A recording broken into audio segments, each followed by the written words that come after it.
नमस्कार। तनु की जुबानी चैनल में आपका स्वागत है। हमारी आज की कहानी है लांछन। मेरे बेटे की शादी मैंने मुश्किल से की थी। वो किसी और लड़की से प्यार करता था, लेकिन मैं नहीं चाहती थी कि उसकी शादी उसी से हो। मैंने उसे बहुत समझाया और उसकी शादी गांव की एक सीधी सादी लड़की से करवा दी। लड़की का नाम सुमन है। मुझे पता था कि वो लड़की मेरे बेटे और इस घर के लिए बहुत अच्छी है, इसीलिए मैंने उस लड़की की शादी मेरे बेटे से करवा दी। सुमन हमारे घर में आई। लड़की घरेलू थी, बड़ों का सम्मान और घर का काम भी अच्छे से करती थी। अभी 10 ही दिन शादी को हुए थे, लेकिन मुझे लगने लगा कि मैंने अपने बेटे की शादी इस लड़की से करवाकर अच्छा किया। मेरा बेटा राजीव भी खुश ही लग रहा था, लेकिन उस रात के बाद मेरी यह सोच बदल गई। एक रात करीब 2 बजे मेरे बेटे के कमरे से चीखने की आवाज़ आने लगी। यह चीखें मेरी बहू की थी। मैंने थोड़ी देर तक सुना, फिर वो चीखना बंद हो गया। राजीव के पिता को यह सब सुनाई दिया था, लेकिन फिर हमने उन्हें रात में पूछना उचित नहीं समझा, इसलिए दरवाज़ा नहीं खटखटाया। सुबह मेरी बेटी भी बोल रही थी कि मम्मी, रात को कौन चीख रहा था। मैंने उसकी बात काट दी, कहा कि कोई नहीं, शायद कोई बाहर से चीख रहा था। मेरी बहू का स्वभाव उस दिन से बदल गया। वो चुप थी सारा दिन। मैंने सोचा शायद पति पत्नी के बीच की कोई बात होगी, इसीलिए मैंने कुछ पूछा नहीं। अगली रात फिर 2 बजे वही हुआ। मेरे बेटे के कमरे से फिर चीखने और रोने की आवाज़ें आने लगी।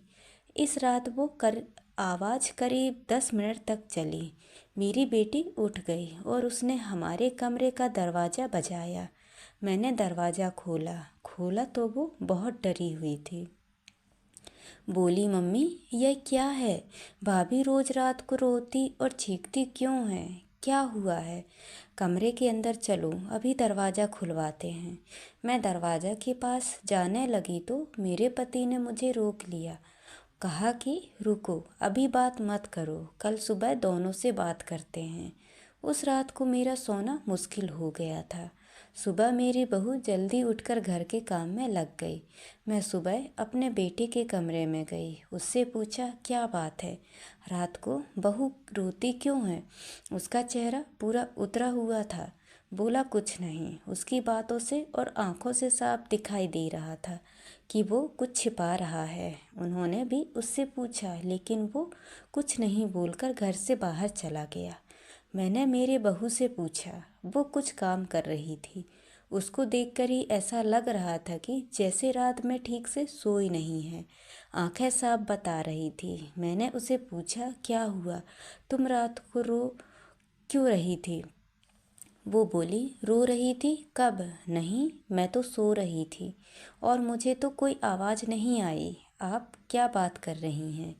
उस कमरे में ऐसा क्या हो रहा था? यह बात या तो मेरी बहू जानती थी या बेटा, लेकिन दोनों ही कुछ नहीं बता रहे थे।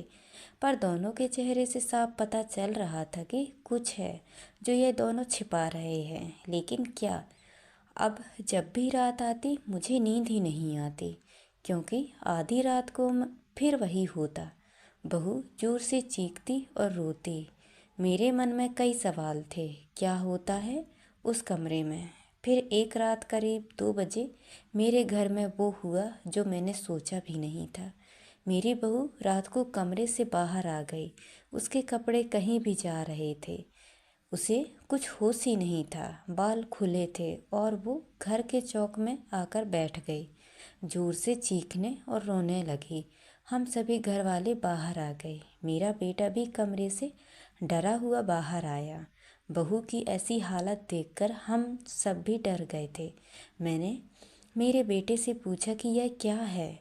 वो बोला, बस माँ, देख लो, यह रोज़ रात 2 बजे ऐसे ही किया करती है। मैं आप लोगों को क्या बताता। सुबह जब उसे पूछता हूँ तो उसे कुछ याद ही नहीं रहता है। बोलती है, मैंने तो कुछ नहीं किया। बहू जब थोड़ी देर बाद शांत हुई तो मेरा बेटा उसे कमरे में ले गया और सुला दिया।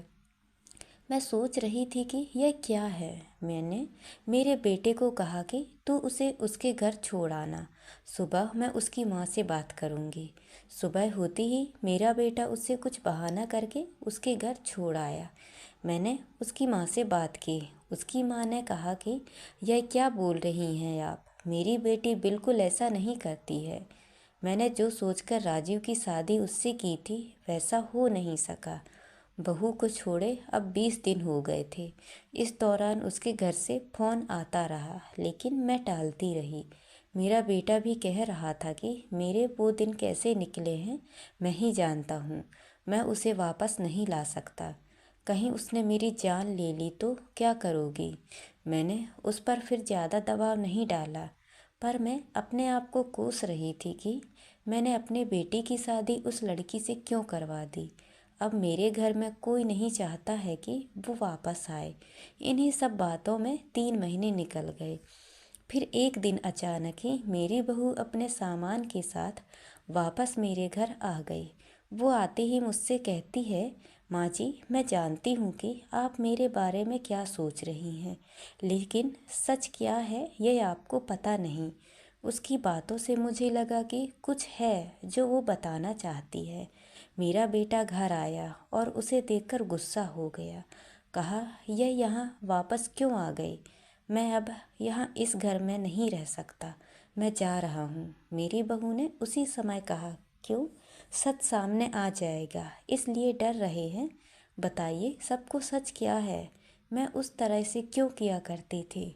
बेटा बोला कि क्या सच, सच यह है कि तुम पागल हो और रोज रात उस तरह से करती हो।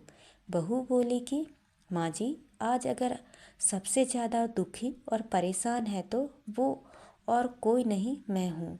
मैंने अपने पति की बात मानी, उन पर विश्वास किया। मैंने कहा, तुम क्या कहना चाहती हो। फिर मेरी बहू ने जो बताया उसे सुनकर मेरे पैरों तले जमीन खिसक गई। वो बोली कि आपके बेटे ने मुझे पहली रात से ही यह नाटक करने को कहा था, लेकिन मैंने नहीं माना। तब वो कहते हैं कि हम दोनों अलग बड़े शहर में जाकर रहेंगे और उन्होंने कहा कि ऐसे मेरे घर वाले मुझे नहीं छोड़ेंगे, लेकिन तुम इस तरह का नाटक करोगी तो वो डर जाएंगे और फिर हम अलग रहेंगे। पहले मैंने बोला कि यहाँ सबके साथ अच्छा है, लेकिन फिर जब वो मुझसे बात नहीं करते थे तो मुझे उनकी बात माननी पड़ी। और फिर मैंने जब सब नाटक किया तो इन्होंने मुझे मेरे घर छोड़ दिया। मुझे आप सभी की नज़रों में पागल और ना जाने क्या साबित कर दिया। उसके बाद मेरा फ़ोन भी नहीं उठा रहे हैं। मैं इनका वहाँ मेरे घर पर इंतज़ार कर रही थी, लेकिन ये नहीं आए। मैं समझ गई कि इन्होंने मुझे बेवकूफ़ बनाया है, मुझसे झूठ बोले हैं। यह मुझे अपनी ज़िंदगी से निकालना चाहते थे। मैं इस बात को समझ गई। अब मैं खुद ही इनसे दूर चली जाऊंगी, लेकिन मैं चाहती थी कि सच आप सभी के सामने आ जाए। मुझे बहू की बातों पर पूरा विश्वास हो गया था। मेरा बेटा बोला, तुम्हें इसे रखना है तो रखो। मेरी शादी तुमने उससे नहीं होने दी जिसे मैं चाहता था, और इस गांव की लड़की से करवा दी। मैं चाहता था कि यह भी यहाँ से चली जाए।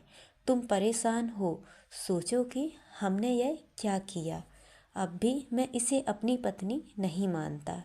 मैंने मेरे बेटे को कहा कि बेटा, तुझे इस घर में रहना है या नहीं, इसका फैसला तू कर ले।